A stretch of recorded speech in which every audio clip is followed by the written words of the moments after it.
welcome back to another video. So today's video is going to be centered around Alibaba and some sourcing hacks related to Alibaba. So as we all know, a big component of a business is having that good relationship with your supplier because they're going to determine your cost per unit and obviously your profit margins.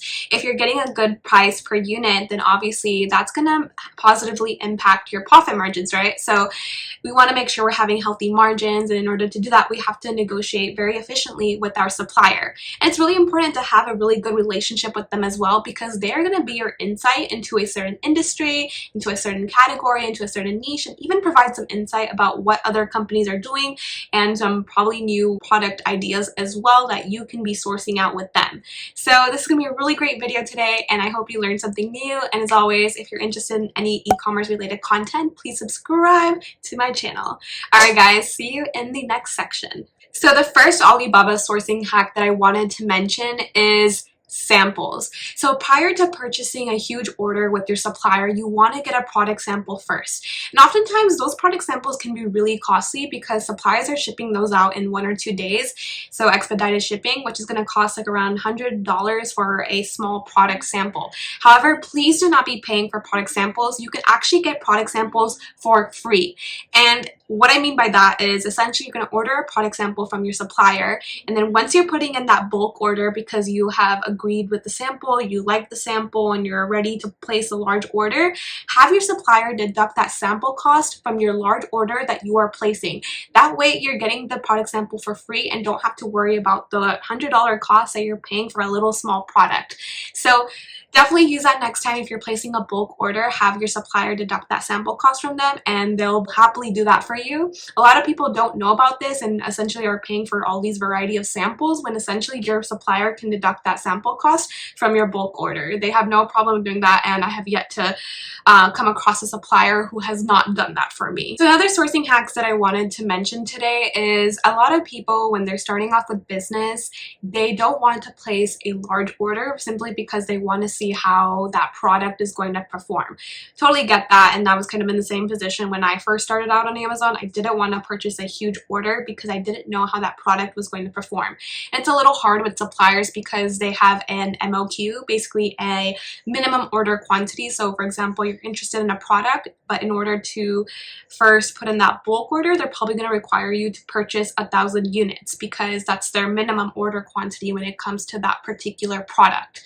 So a way to overcome that issue, I'm not saying this works like 100% of the time, but some suppliers are, very understanding of your situation. I would communicate to the supplier that you're first testing out business and that you have confidence in your product, that this is going to succeed in a market, but you first want to see what quantity is enough to start off at, and you'll be slowly increasing your quantity as you get a better understanding as how sales velocity is going, because you can also mention how there are long-term storage fees at the Amazon fulfillment centers. So mentioning to them how you want to save costs in the end, which will allow you to purchase bigger orders with them, and how basically you're being more efficient with your inventory because you don't want to pay extra expenses within Amazon, so that you can invest these expenses into a more higher bulk order with your supplier. That's something you can reiterate to them, and oftentimes they'll understand, and they'll understand that you're trying to invest that money into them. So it's very likely that they will accommodate you, but this doesn't work 100% of the time because some suppliers are very strict with their minimum order quantity. Let's also talk about product photography. So when you're starting off on Amazon, you might have noticed that people talk about the importance of product photography and how it's really essential to have really good quality photography because that's gonna influence a purchasing behavior for a particular customer. If you have really good imagery and if you have really good lifestyle images or infographics, that's gonna, influence the customer to purchase your product. Oftentimes product photography can be quite expensive, especially if you want really good photography. It can honestly be a price range of $1,000, $2,000 for really quality photos. However, if you are on a budget, sometimes, suppliers have their own little studio. Not every supplier, but some suppliers have their own little studio where they use to take pictures of their own products so that they can put it on their Alibaba site. And so for this reason, you want to take advantage of that. So if you truly are on a budget, and you can inquire with your supplier if they're able to take photos of your product that you had customized with them. So they sent you out that sample, and now they're, creating and manufacturing multiple quantities of that product. You can definitely ask them if they can take photography of your product, and essentially they'll do it for free. I remember for my first item that I had enrolled on Amazon, that I sold on Amazon, my supplier, I asked them if they were able to take pictures of the product, and they were able to do it for me because they had their own studio that they had used for their products as well to list on Alibaba. And because they had their own studio, they were able to take pictures of my product that I had ordered with them, and they didn't even charge me a fee. So definitely inquire about this if you think they would be good with their photography. I mean, it's extra assets for you in case you were going to go the photography path of getting quality photos with someone, with a freelancer. It's just more assets on your end, and I think it's a good opportunity to just have more assets and utilize even the supplier's photography, because oftentimes they do generate really good photography. A fourth Alibaba sourcing hack that I wanted to bring up is inquiring with other manufacturers. So for example, you are working with a supplier, you've been working with them for about a year, and you have a pretty good relationship with them. I suggest to not just stay with that supplier and to constantly inquire with other suppliers in regards to your product. It's really important for you to constantly be questioning with other suppliers if they're able to produce the same product for a cheaper unit cost. Because essentially at the end of the day, we want to raise our profit margins, because you never know when we're going to need more advertising or need more marketing, and that, shrinks our profit margin. So even though you have a good relationship with your current supplier, it's really important to still talk to other suppliers, because they can likely produce that same product for a cheaper price per unit.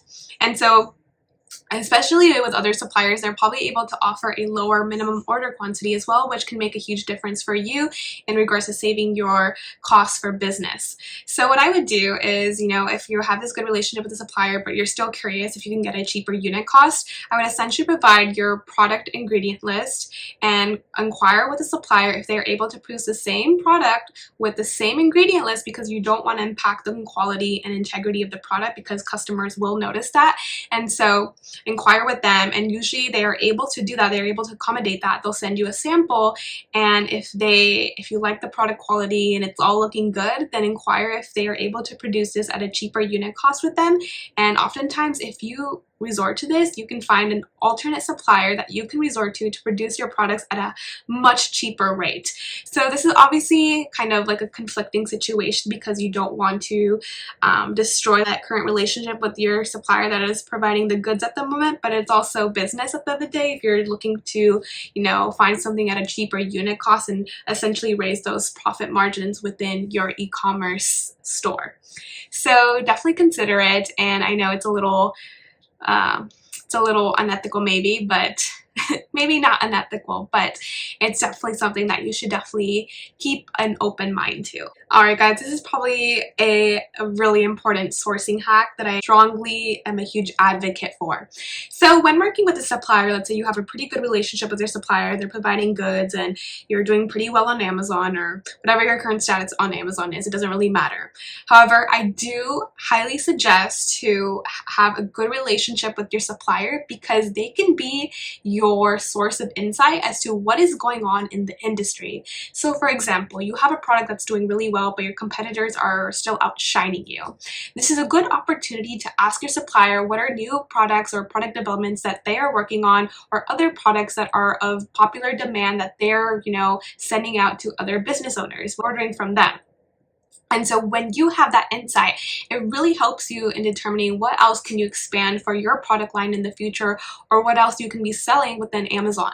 They have industry knowledge, they know what's in, they know what's out, they know what's currently trending, they have all that information and knowledge, and oftentimes we forget that they have this knowledge because we're so focused on our relationship with them. And so you're easily able to get that information out of them because you have such a solid relationship with them. They trust you, they depend on you, you're dependent on them, and it's just a mutually beneficial relationship.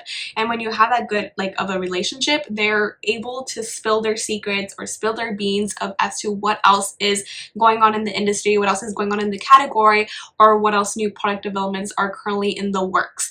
So super important to get that information out of them because it helps you prepare for the future as to what you're going to be expanding out to or what new products that you're going to be looking into. Hey guys, that was my sourcing hacks in regards to sourcing on Alibaba. I really hope these tips were really helpful, and if you're going to be utilizing any of these tips, please leave a comment below because I love hearing your guys' feedback and engagement with my videos because it shows me that I'm providing valuable content for you guys. Alright guys, so if you want videos like this in the future, please do let me know, and I really do hope any of these tips were super helpful for you guys today, and I'll see you in the next video.